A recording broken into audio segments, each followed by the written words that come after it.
Hi guys, I am back, and what I went through was one of the most terrible experiences I've had.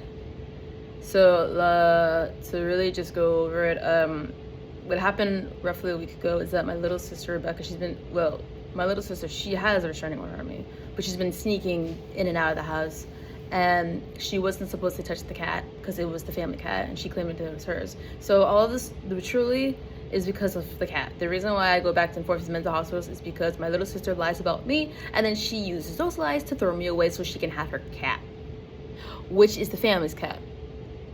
And she claims, no, that cat's really mine, it's not hers. And I'm like, it's all of ours. This cat belongs to us.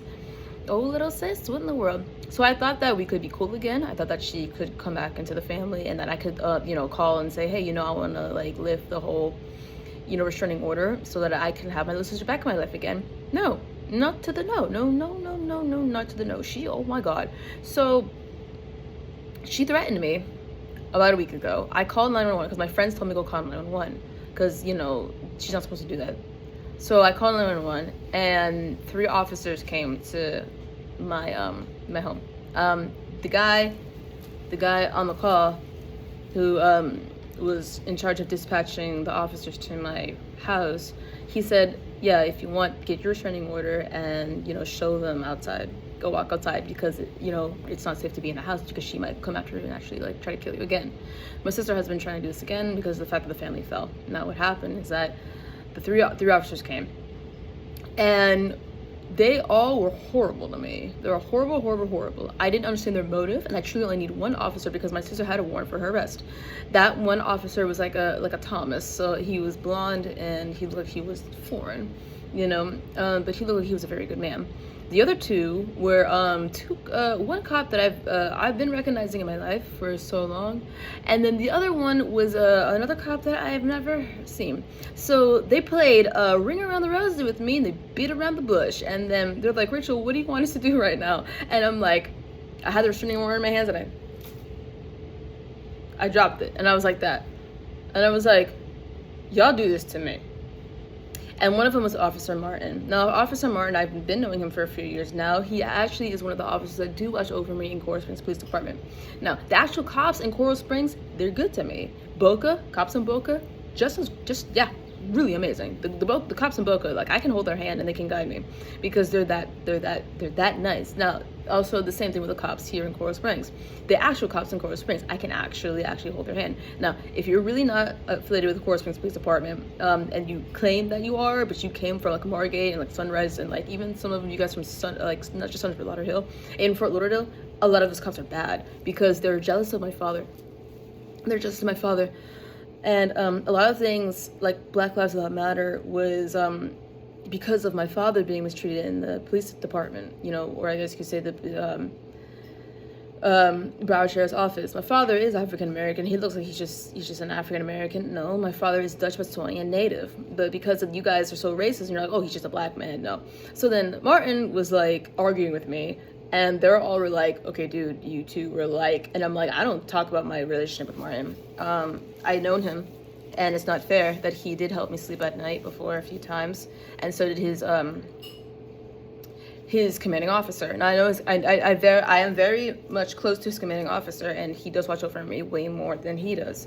Now, do I actually reveal who he is? No, I just tell you that that's who they are. They watch. I've been telling you in previous videos, they were my friends, they're attached to my family, they're family friends, they watch over me, okay? If anything ever happens, they come. So this is why when I called 911, I called and Martin came. Why? Because he is responsible for watching out for me and making sure that I'm okay. Now, because of a lot of things, they went and they talked to my little sister, she closed the door, and then they came to me and they kept asking me questions, the same questions over and over again that everybody asked if I want to kill myself and stuff like that, and I said no. And then I pointed out to every single one, I was like, you are disrespect, you are dishonor, you are downright horrible.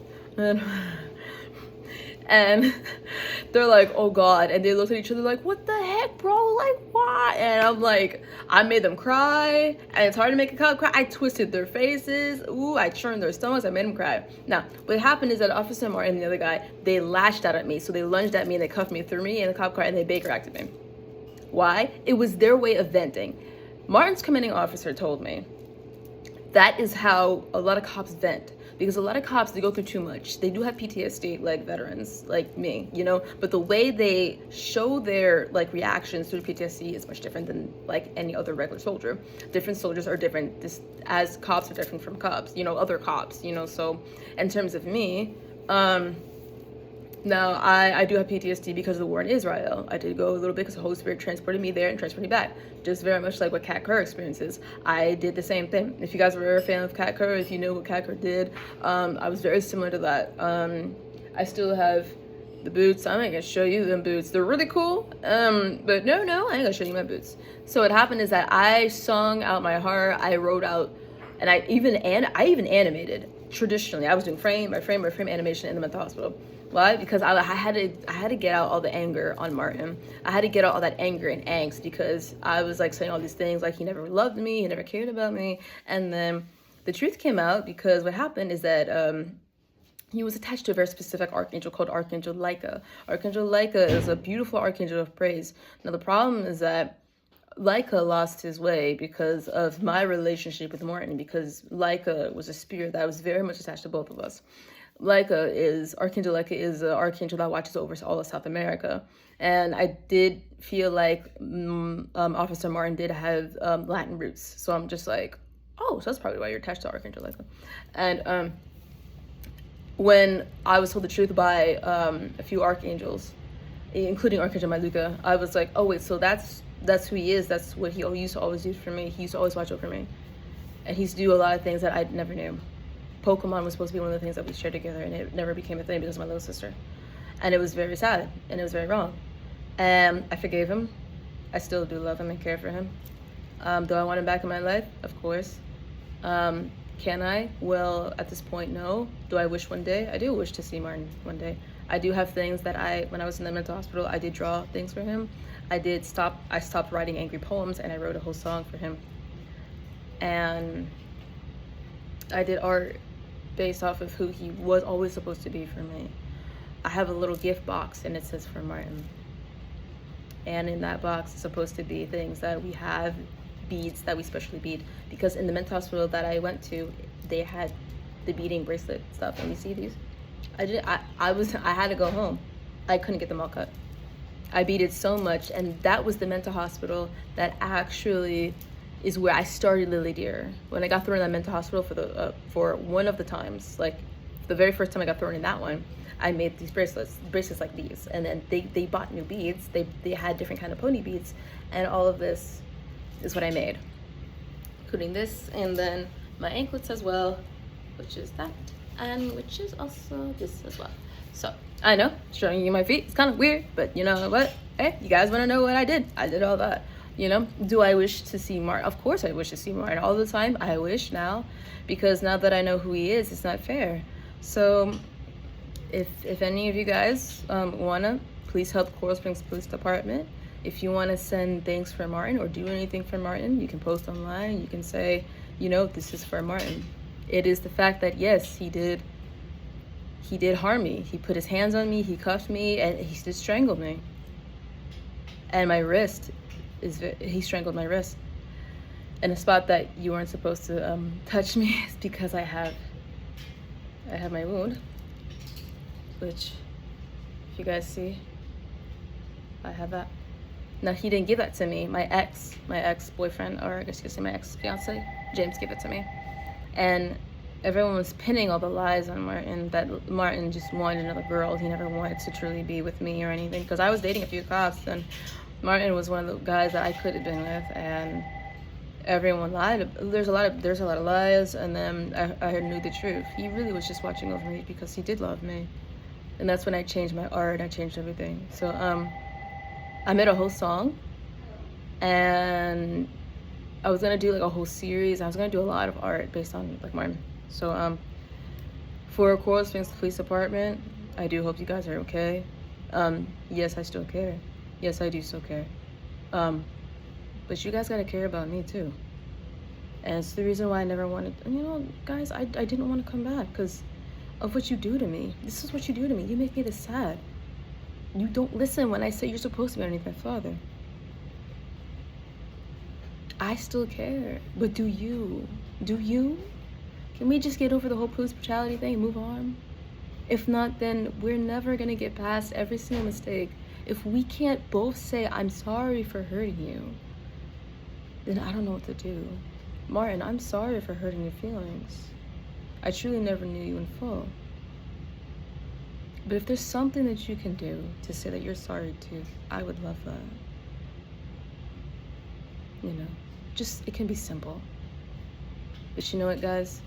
To everyone around the world, just understand this one verse. Love covers a multitude of sins. God loves you so much that when you sin and do the worst things ever in the world, like what Martin and the other cop did to me, strangled me, manhandled me, and then threw me right in the cop car, I did die. When he did that, he like ripped me up through my PTSD. And I collapsed and I passed out in the cop in his car, in the car. And then he woke me up because he opened the door, and then that's when my breath came back in me, and I was like, whoa! And I woke up, and he didn't know that I died. He didn't know that the trauma was so great that I died in the car, and then I woke back up. God put me back in my body. So I'm back here. Do I want to say death to Martin? No. Kill him? No. I want to spread love and forgiveness. I want to spread that verse. Okay? Love covers a multitude of sins. Love is what washes away everything that we ever had done wrong to each other. I want to say, I still love you. But can you love me back too? It doesn't have to be super big. You can be small. Whatever you can muster out of your heart, I will accept it. Here's the thing, you knew I was a minister online. You knew I was a female pastor. I don't know why you did those things. If you knew that, you knew my father. Okay, you knew my father, so what? Guys, if you know my father, why do you attack me? You see what I'm saying? You are all supposed to be underneath my father to represent the honor. The honor within the police department. Every single cop is supposed to represent my father and my uncle. Excellence is supposed to be who you always are supposed to be. But if we no longer see you as excellent, then what are you? You see what I mean? Guys, please take care of yourself and look in the mirror every morning, and if you have to every night, look in the mirror and say, do I truly represent God? Do I truly make Jesus happy? Because what you guys are doing is not making God happy. Say you're sorry. Just admit you were wrong. And if you weren't wrong, but if you feel like maybe you were, but if you're not sure, if you're unsure, just say, hey, I'm sorry if I ever did hurt you. I don't know if I did, but I'm sorry. The same thing to Martin. You know, I didn't know how bad I hurt his feelings. And I just want to say, Martin, I'm sorry. It's just, if there's some sort of clue, you can just give me a clue that, you know, because I pick up on cues. You know I do. To say that you're sorry, okay? That's all I need. Stay safe, because I gotta stay safe too. I love you guys, and, you know, even in the simplest of ways. Until next time, and until I reveal my art, because I really want to reveal my art in my animation. Until next time. Bye.